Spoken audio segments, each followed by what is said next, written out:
আমাদের চ্যানেলে সকলকে স্বাগতম। আজ আমি রায়মার্টিন বইয়ের ক্লাস 7-এর প্রথম স্কুলটি আলোচনা করে শোনাচ্ছি। প্রথমে কি আছে? সঠিক উত্তরটি নির্বাচন করো।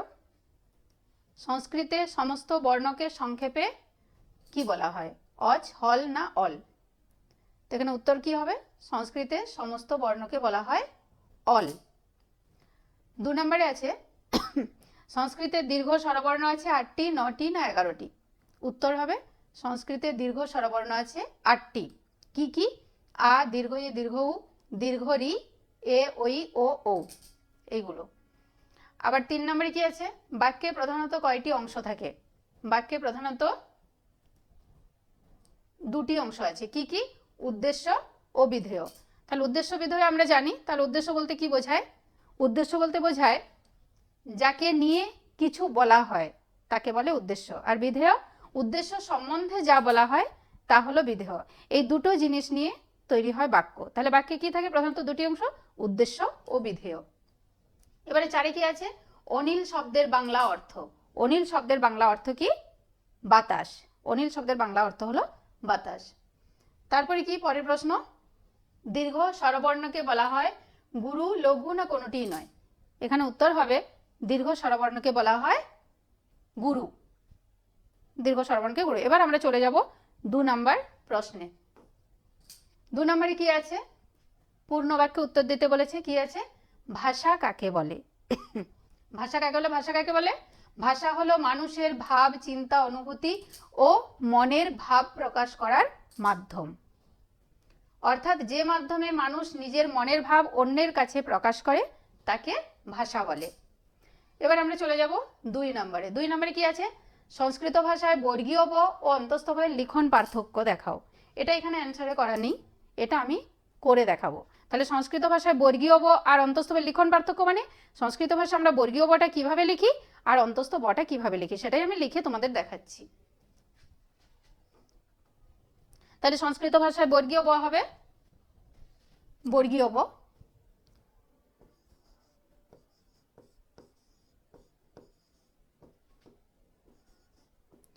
বর্গীয় বয়ের উচ্চারণটা হবে, বর্গীয় বয়ের লিখনটা হবে এইভাবে, পেটে কেটে দিতে হবে। আর অন্তস্থ ব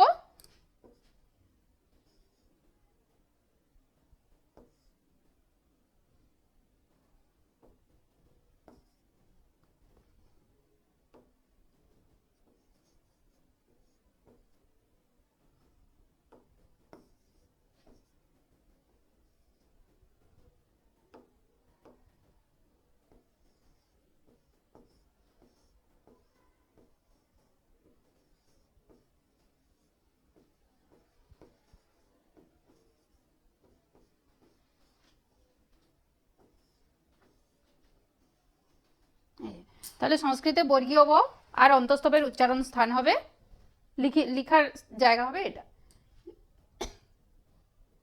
অন্তস্থবের লিখন পার্থক্য হচ্ছে এটা। বর্গীয় ব আমরা যখন লিখবো তখন সেটা পেটটা কেটে দেবো, আর অন্তস্থ ব আমরা যখন লিখবো তখন সেটা প্লেন শুধু এইভাবে লেখা হবে।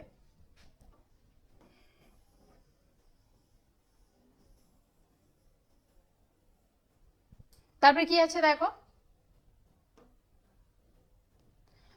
3 নম্বরে, ব্যাকরণ অন্য কি নামে পরিচিত? তাহলে ব্যাকরণ অন্য কি নামে পরিচিত? শব্দশাস্ত্র। ব্যাকরণ অন্য শব্দশাস্ত্র নামে পরিচিত।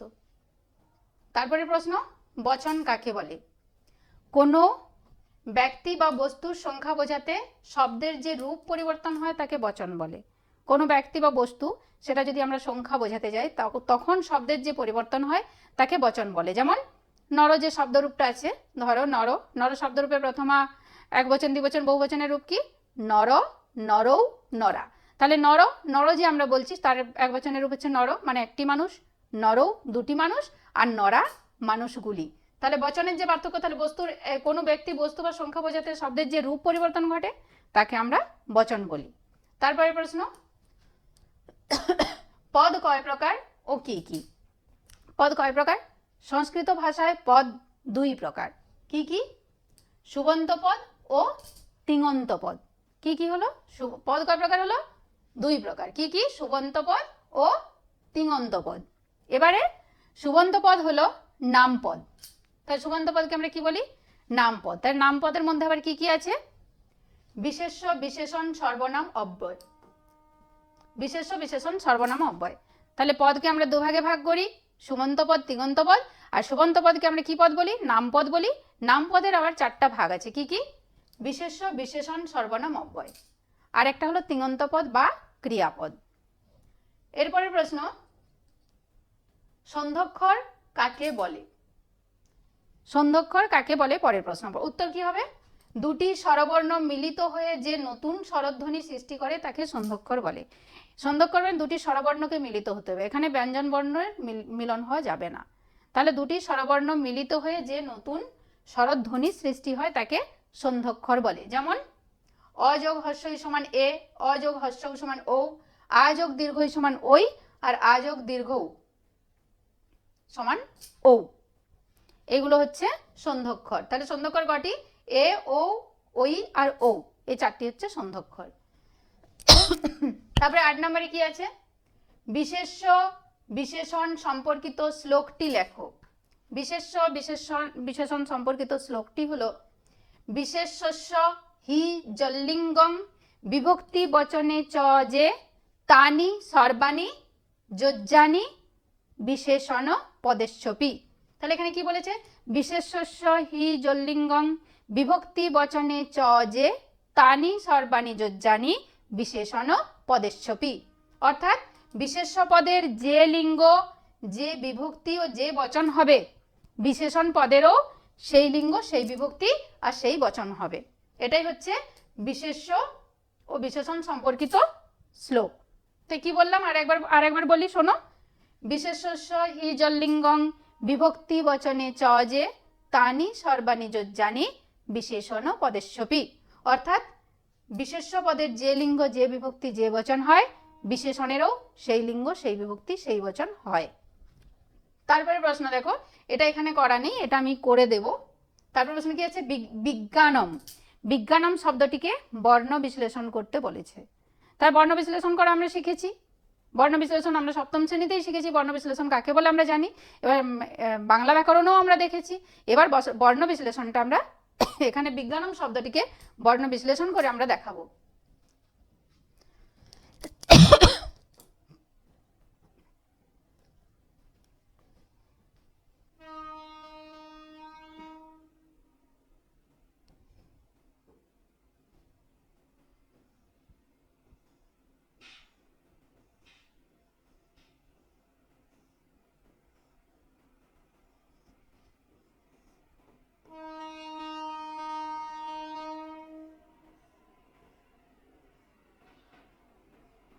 এই যে বিজ্ঞানম, বিজ্ঞানমকে বর্ণ বিশ্লেষণ করে দেখাচ্ছি।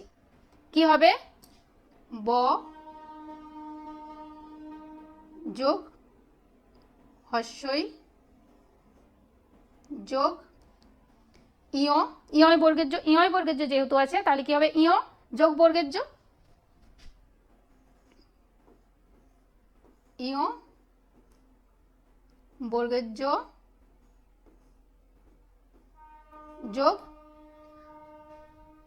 ইয় বর্গের যোগ আকার আছে তাহলে আ হবে, আ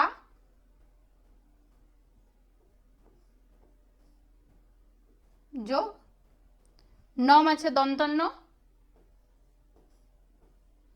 দন্তন্যটা আবার ভাগ হবে, কি হবে? অ যোগ ম। এটা হচ্ছে বিজ্ঞানমের বর্ণ বিশ্লেষণ। বুঝতে পারলে? ভালো করে দেখে নাও।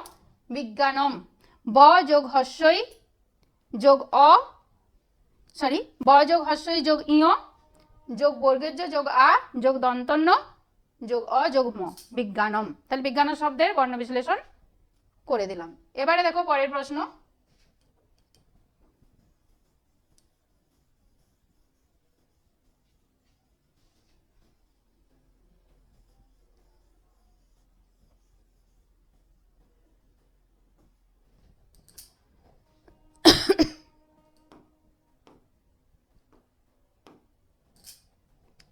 পরের প্রশ্ন দেখো 3 নম্বরে কি আছে? সংক্ষেপে উত্তর দিতে বলেছে। সংক্ষেপে উত্তর দাও। তাহলে সংক্ষেপ উত্তরে কি আছে? স্পর্শবর্ণের এরূপ নামকরণের কারণ কি? স্পর্শবর্ণ কয় প্রকার ও কি কি? তাহলে স্পর্শবর্ণের এরূপ নামকরণের কারণ কি আমরা যখন জানবো তখন আমাদের জানতে হবে স্পর্শবর্ণ কাকে বলে। তাহলে চলো আমরা বলি, আমরা জানি স্পর্শবর্ণ কাকে বলে, আমরা দেখি কাকে বলে। যে বর্ণ উচ্চারণ করার সময় জিহ্বা মুখের ভেতরের কোনো না কোনো অংশকে স্পর্শ করে তাকে স্পর্শবর্ণ বলে। তাহলে স্পর্শবর্ণ মানে স্পর্শ করার একটা ব্যাপার চলে আসছে। তাহলে আমরা কথা বলি মুখ আর আমাদের বাক যন্ত্রের সাহায্যে। তাহলে মুখের যে অংশ, মুখ মানে জিহ্বার যে অংশ মুখের কোনো না কোনো অংশকে স্পর্শ করে বলেই আমরা উচ্চারণ করতে পারি। তাই বলছে যে বর্ণ উচ্চারণ করার সময় জিহ্বা মুখের ভেতরের কোনো না কোনো অংশকে স্পর্শ করে তাকে স্পর্শবর্ণ বলে। সেই জন্য কি স্পর্শবর্ণের এরূপ নামকরণ হয়েছে। এবারে দেখো স্পর্শবর্ণ কয় প্রকার ও কি কি? স্পর্শবর্ণকে 5 ভাগে ভাগ করা হয়। কয় ভাগে? 5 ভাগে ভাগ করা হয়। কি কি? এবারে দেখো প্রতিটি ভাগে কি কিটা আমি বলছি, তার আগে একটু শুনে নাও। প্রতিটি ভাগে থাকে 5টি করে বর্ণ। এই 5টি বর্ণকে একসাথে কি বলে? 5টি বর্ণের মিলিত অংশকে বলে বর্গ। তাহলে বর্গ সেগুলি হলো কি? ক বর্গ, চ বর্গ, ট বর্গ, ত বর্গ, প বর্গ।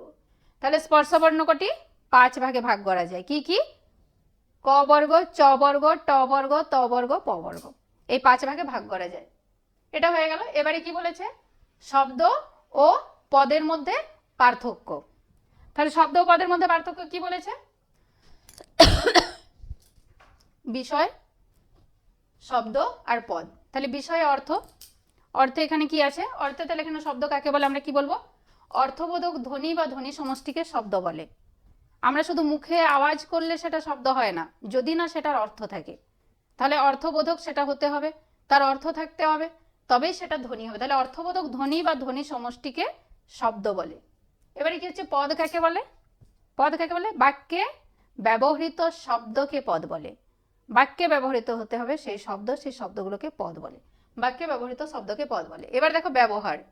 শব্দ, শব্দ একা থাকতে পারে, শব্দকে এককভাবে ব্যবহার করা যায়, কিন্তু পদ, পদ অবশ্যই বাক্যের অংশ, কোনো বাক্যের অংশকেই পদ বলে।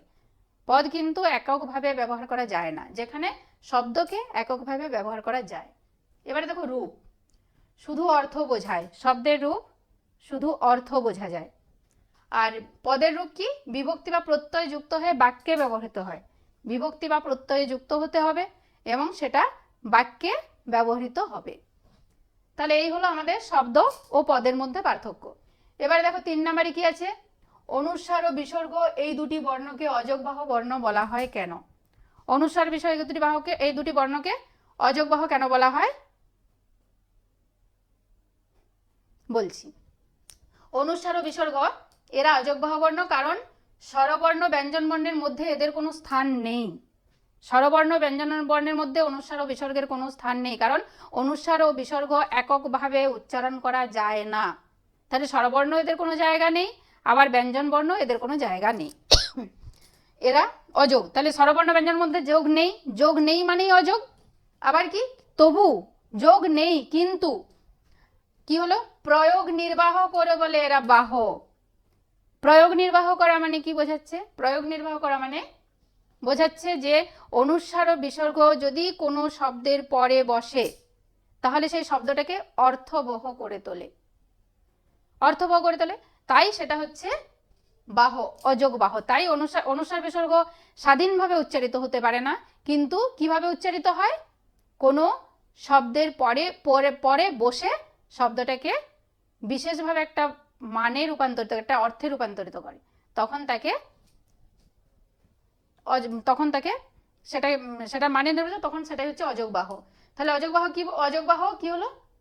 অযোগবাহ বর্ণ বলে অনুস্বার বিসর্গ এরা অযোগবাহ বর্ণ কারণ স্বর ও ব্যঞ্জন বর্ণের মধ্যে এদের কোনো স্থান নেই বলে এরা অযোগ, আবার প্রয়োগ নির্বাহ করে বলে এরা বাহ। তাই অনুস্বার ও বিসর্গ হলো অযোগবাহ।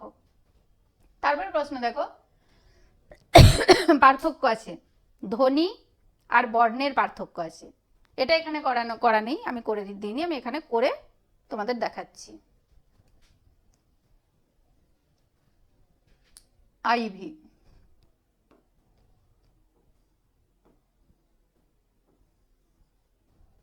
আইভি কি আছে? ধ্বনি ও বর্ণের পার্থক্য।